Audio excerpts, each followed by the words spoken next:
جنت میں اپنے ماں باپ سے کیسے ملاقات ہوگی، وہ منظر کیسا ہوگا، جنت میں کن کن رشتہ داروں سے ملاقات ہوگی، یہ جاننا ہر مسلمان کے لیے ضروری ہے۔ جان کر آپ حیران رہ جائیں گے۔ ناظرین، کسی بھی انسان کے لیے دنیا میں سب سے زیادہ پاکیزہ اور محبت کرنے والا رشتہ اس کے ماں باپ کا ہے۔ اس کے بعد انسان کے سگے بہن بھائی اور پھر دوست اور رشتہ دار آتے ہیں۔ اس دنیا میں قائم یہ رشتے کسی بھی انسان کے لیے اولین ترجیح ہوتے ہیں، جبکہ کچھ رشتے تو ہماری زندگی کے لیے ایسے اہم اور لازم و ملزوم بھی ہو جاتے ہیں کہ ان کے بغیر زندگی گزارنا ناممکن اور محال ہو جاتا ہے۔ محترم ناظرین، جنت ایک ایسی شاندار اور بے مثال جگہ ہے جو اللہ عز و جل نے ایمان والوں کے لیے بنائی ہے، اور اس میں ایسی نعمتیں رکھی ہیں جو کسی آنکھ نے نہ دیکھی، نہ کسی کان نے سنا، اور نہ ہی کسی دل میں ان کا خیال آیا۔ جنت کے بارے میں کچھ بیان کیا جاتا ہے وہ صرف سمجھانے کے لیے ہوتا ہے، ورنہ دنیا کی اعلیٰ ترین چیز کا بھی جنت کے کسی نعمت سے کوئی مقابلہ نہیں ہے۔ لیکن اب سوال یہ ہے کہ کیا انسان کی نہ ختم ہونے والی زندگی میں بھی ہمارے اہم اور پاکیزہ رشتے کیا ہمارے ساتھ ہوں گے؟ یعنی جنت میں یہ سوال اکثر ہمارے ذہنوں میں آتا ہے کہ یہ دنیا میں ہمارا سب سے عظیم رشتہ یعنی ہمارے ماں باپ، ہماری ماں، کیا جنت میں ہمارے ساتھ ہوں گے؟ یہ احادیث کی روشنی میں اس سوال کا جواب تلاش کرتے ہیں۔ حدیث میں ہے کہ جب کوئی روح علیین میں پہنچتی ہے تو وہاں پر موجود روحیں اس سے ملنے آتی ہیں اور دنیا میں اپنے رشتہ داروں کے بارے میں معلوم کرتی ہیں۔ اس طرح جب کوئی انسان مرنے کے بعد برزخ میں پہنچتا ہے تو اس کے رشتہ دار اس سے ایسے ملتے ہیں جیسے کسی دور دراز سے آنے والے مسافر سے ملاقات کی جاتی ہے، اور دونوں آپس میں مل کر بہت خوش ہوتے ہیں۔ ارشاد باری تعالی ہے، اے میرے بندو، آج تم پر نہ کوئی خوف طاری ہوگا اور نہ تم غمگین ہوں گے۔ میرے وہ بندے جو ہماری آیات پر ایمان لائے تھے اور فرما بردار رہے تھے، تم بھی اور تمہاری بیویاں بھی خوشی سے چمکتے چہروں کے ساتھ جنت میں داخل ہو جاؤ۔ ان کے آگے سونے کے پیالے اور گلاس گردش میں لائے جائیں گے، اور اس جنت میں ہر وہ چیز ہوگی جس کی دلوں کو خواہش ہوگی اور جس میں آنکھوں کو لذت حاصل ہوگی۔ ان سے کہا جائے گا کہ اس جنت میں تم ہمیشہ رہو گے۔ محترم ناظرین، ان آیات سے ثابت ہوتی ہے کہ جنتی مردوں کی بیویاں بھی جنت میں ان کے ساتھ ہی ہوں گی اور ایک ساتھ ہی جنت میں رہیں گے۔ وہاں جنت میں انہیں ہر وہ چیز مہیا کی جائے گی جس کی وہ خواہش کریں گے۔ حضرت ابو ہریرہ رضی اللہ عنہ سے روایت ہے کہ رسول کریم صلی اللہ علیہ وسلم نے ارشاد فرمایا، جس وقت کوئی مومن بندہ مرنے کے قریب ہوتا ہے تو رحمت کے فرشتے سفید ریشمی کپڑا لے کر آتے ہیں اور روح سے کہتے ہیں کہ نکل جا، تو اللہ سے رضا مند ہے اور اللہ تجھ سے رضا مند ہے۔ اللہ تبارک و تعالیٰ کی رحمت کی جانب اور اس کے رزق کی جانب اور اپنے پروردگار کی جانب جو کہ غضب ناک نہیں ہے، پھر وہ روح اس طرح معطر حالت میں نکلتی ہے جس طرح سے عمدہ خوشبو یعنی خوشبودار مشک، اور فرشتے ہاتھ پر اسے اٹھاتے ہوئے آسمان کے دروازوں پر لے جاتے ہیں تو آسمان والے فرشتے کہتے ہیں کیا عمدہ خوشبو ہے جو کہ زمین سے آئی ہے۔ پھر اس کو اہل ایمان کی ارواح کے پاس لاتے ہیں تو وہ ارواح خوش ہوتی ہے، اور یہ خوشی اس خوشی سے بھی زیادہ ہوتی ہے جو کسی بچھڑے ہوئے کی آمد سے انسان کو میسر آتی ہے۔ پھر وہ پہلے سے موجود مومنین اس نئے آنے والے سے دریافت کرتے ہیں، معلوم کرتے ہیں کہ فلاں آدمی نے کیا کیا اور فلاں آدمی کا کیا ہوا، یعنی جس شخص کو دنیا میں چھوڑ کر گئے تھے اب وہ کس طرح کے کاموں میں مشغول ہے۔ پھر انہی میں سے چند ارواح آپس میں ایک دوسرے سے کہتی ہیں کہ ابھی ٹھہر جاؤ اور اسے چھوڑ دو کیونکہ یہ دنیا کے غم میں مبتلا تھا۔ یہ روح پوچھتی ہے کیا وہ شخص ابھی تم لوگوں کے پاس نہیں پہنچا؟ وہ تو کب کا مر چکا تھا۔ اس پر روح کہتی ہیں کہ پھر وہ تو جہنم میں گیا ہوگا۔ محترم ناظرین، پیارے نبی حضرت محمد صلی اللہ علیہ وسلم نے فرمایا کہ تمہارے اعمال تمہارے ان رشتہ داروں اور خاندان والوں کے سامنے جو آخرت یعنی عالم برزخ میں پیش کیے جاتے ہیں۔ اگر نیک عمل ہو تو وہ خوش ہوتے ہیں اور کہتے ہیں کہ اے اللہ آپ کا فضل اور رحمت ہے، بس اپنی یہ نعمت اس پر پوری کیجیے اور اس پر اس کو موت دیجیے۔ اس طرح ان پر گناہ گار شخص کا عمل بھی پیش ہوتا ہے تو کہتے ہیں اللہ اس کے دل میں نیکی ڈال دے جو تیری رضا اور قرب کا سبب ہو جائے۔ مختلف روایات سے معلوم ہوتا ہے کہ جنت میں مختلف رشتہ دار ایک دوسرے کو پہچانتے ہوں گے اور ایک دوسرے سے ملتے جلتے رہیں گے، اور ان میں سے بعض کو ایک کے ساتھ رکھا جائے گا اور بعض کو ایک ساتھ رکھا جائے گا۔ سورۃ الطور کی آیت نمبر 21 میں اللہ سبحانہ و تعالیٰ کا فرمان ہے، جو لوگ ایمان لائے اور ان کی اولاد نے بھی ایمان میں ان کی پیروی کی تو ان کی اولاد کو ہم انہی کے ساتھ شامل کر دیں گے اور ان کے عمل میں سے کسی چیز کی کوئی کمی نہیں کریں گے۔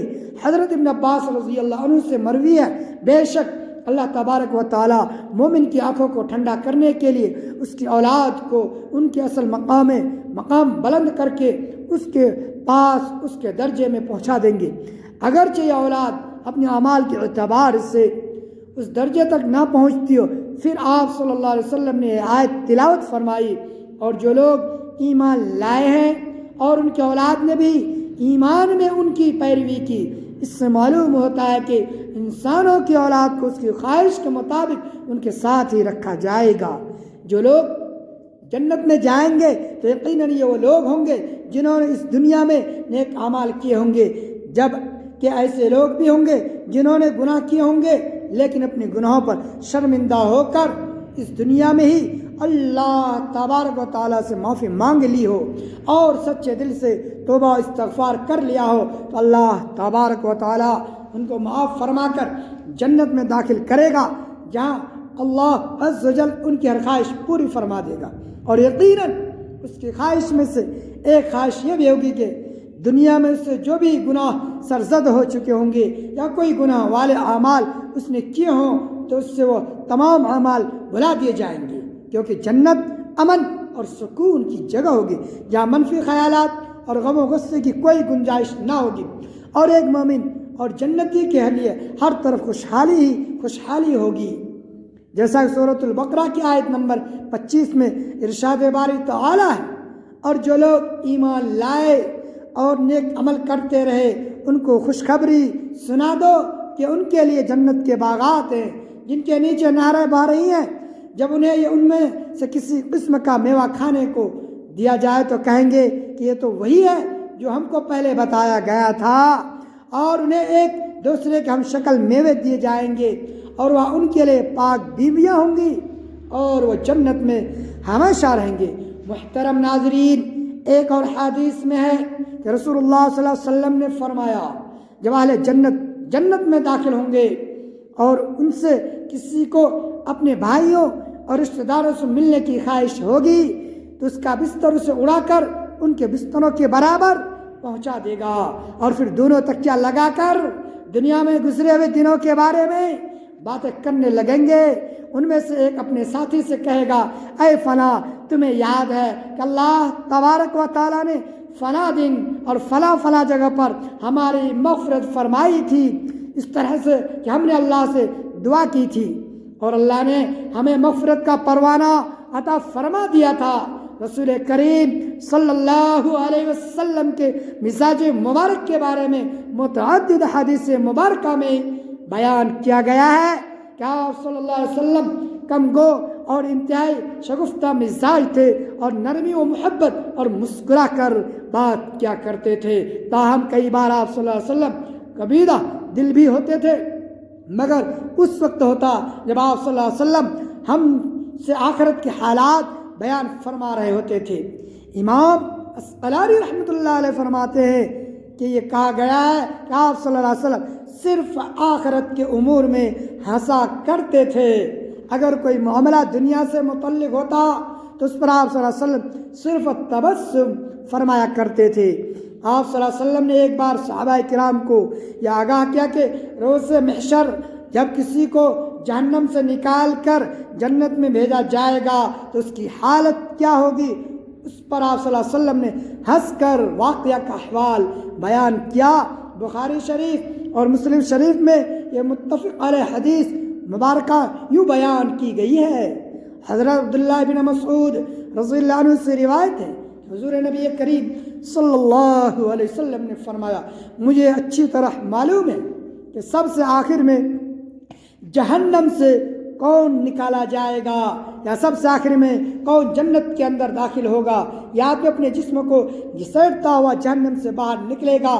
چنانچہ اللہ تبارک و تعالیٰ اس سے فرمائے گا، جا دوزخ سے نکل جا۔ تو پھر دوزخ کی طرف پلٹ کر دیکھے گا اور دوزخ سے مخاطب ہو کر کہے گا کہ بڑی بابرکت ہے وہ ذات جس نے مجھے تجھ سے نجات دی، اور اللہ تبارک و تعالیٰ نے مجھے وہ نعمت عطا فرمائی کہ اولین و آخرین میں سے کسی کو بھی وہ نعمت عطا نہیں فرمائی۔ پھر اس کے لیے ایک درخت بلند کیا جائے گا، وہ آدمی کہے گا، اے میرے پروردگار مجھے اس درخت کے قریب کر دیجئے تاکہ میں اس کے سایہ کو حاصل کر سکوں اور اس کے پھلوں سے پانی پیوں۔ اللہ تبارک و تعالیٰ فرمائیں گے، اے ابن آدم اگر میں تجھے یہ دے دوں تو پھر اس کے علاوہ اور کچھ تو نہیں مانگو گے؟ وہ عرض کرے گا کہ نہیں اے میرے پروردگار۔ اللہ تبارک و تعالیٰ اس سے اس کے علاوہ اور نہ مانگنے کا معاہدہ فرمائیں گے۔ اللہ تبارک و تعالیٰ اس کا عذر قبول فرمائیں گے، کیونکہ وہ جنت کی ایسی ایسی نعمتیں دیکھ چکا ہوگا کہ جس پر اسے صبر نہ ہوگا۔ اللہ تبارک و تعالیٰ اسے اس درخت کے قریب کر دیں گے، وہ اس کے سائے میں آرام کرے گا اور اس کے پھلوں کے پانی سے پیاس بجھائے گا۔ پھر اس کے لیے ایک اور درخت ظاہر کیا جائے گا جو پہلے درخت سے کہیں زیادہ خوبصورت ہوگا۔ وہ آدمی عرض کرے گا، اے میرے پروردگار مجھے اس درخت کے قریب فرما دیجئے تاکہ میں اس کا سایہ حاصل کر سکوں اور اس کا پانی پیوں، اور اس کے بعد میں اور کوئی سوال نہیں کروں گا۔ اللہ تبارک و تعالی فرمائیں گے، اے ابن آدم کیا تو نے مجھ سے وعدہ نہیں کیا تھا کہ تم مجھ سے اور کوئی سوال نہیں کرو گے؟ اور اب اگر تجھے اس درخت کے قریب پہنچا دیا جائے تو پھر تو اور سوال کرے گا؟ اللہ تبارک و تعالیٰ پھر اسے اس بات کا وعدہ لیں گے کہ وہ اور کوئی سوال نہیں کرے گا، تاہم اللہ تبارک و تعالیٰ علم میں وہ معذور ہوگا، کیونکہ وہ ایسی ایسی نعمتیں دیکھے گا جس پر وہ صبر نہ کر سکے گا۔ پھر اللہ تبارک و تعالیٰ اس کو درخت کے قریب کر دیں گے، اس کے سائے میں آرام کرے گا اور اس کا پانی پیے گا۔ پھر اسے جنت کے دروازے پر ایک درخت دکھایا جائے گا جو پہلے دونوں درختوں سے زیادہ خوبصورت ہوگا۔ وہ آدمی کہے گا، اے میرے رب مجھے اس درخت کے قریب فرما دیجئے تاکہ میں اس کے سائے میں آرام کروں اور پھر اس کا پانی پیوں، اور اس کے علاوہ کوئی اور سوال نہیں کروں گا۔ پھر اللہ تبارک و تعالیٰ اس آدمی سے فرمائیں گے کہ اے ابن آدم کیا تو نے مجھ سے یہ وعدہ نہیں کیا تھا کہ تو اس کے بعد اور کوئی سوال نہیں کرے گا؟ وہ عرض کرے گا کہ ہاں اے میرے پروردگار، اب میں اس کے بعد اس کے علاوہ اور کوئی سوال نہیں کروں گا۔ اللہ تبارک و تعالیٰ اسے معذور سمجھیں گے، کیونکہ وہ جنت کی ایسی ایسی نعمتیں دیکھے گا جس پر وہ صبر نہیں کر سکے گا۔ پھر اللہ تبارک و تعالیٰ اسے اس درخت کے قریب کر دیں گے۔ جب وہ اس درخت کے قریب پہنچے گا تو جنت والوں کی آوازیں سنے گا، تو پھر وہ عرض کرے گا، اے میرے رب مجھے اس میں داخل کر دیجئے۔ تو اللہ تبارک و تعالیٰ فرمائیں گے، اے ابن آدم تیرے سوال کو کون سی چیز روک سکتی ہے؟ کیا تو اس پر راضی ہے کہ تجھے دنیا اور دنیا کے برابر دے دیا جائے؟ وہ کہے گا، اے رب العالمین تو مجھ سے مذاق کرتا ہے۔ یہ حدیث بیان کر کے حضرت عبداللہ رضی اللہ عنہ ہنس پڑے اور لوگوں سے فرمایا کہ تم مجھ سے کیوں نہیں پوچھتے میں کیوں ہنسا؟ لوگوں نے کہا آپ کس وجہ سے ہنسے؟ فرمایا رسول اللہ صلی اللہ علیہ وسلم اسی طرح ہنسے تھے۔ فرمایا اللہ رب العالمین کے ہنسنے کی وجہ سے جب وہ آدمی کہے گا کہ آپ رب العالمین ہونے کے باوجود مجھ سے مذاق فرما رہے ہیں، تو اللہ تبارک و تعالیٰ فرمائیں گے کہ میں تجھ سے مذاق نہیں کرتا، مگر جو چاہے کرنے پر قادر ہوں۔ اللہ تبارک و تعالی ہمارا اور ہمارے ناظرین کا خاتمہ بالخیر فرمائے، آمین۔ ناظرین کمنٹ باکس میں اللہ تبارک و تعالیٰ کے 99 ناموں میں سے کوئی ایک نام ضرور ٹائپ کریں۔ ویڈیو اچھی لگے تو ویڈیو کو لائک کریں، شیئر کریں اور چینل کو سبسکرائب کرنا نہ بھولیں۔ ملتے ہیں اگلی ویڈیو میں، اللہ حافظ۔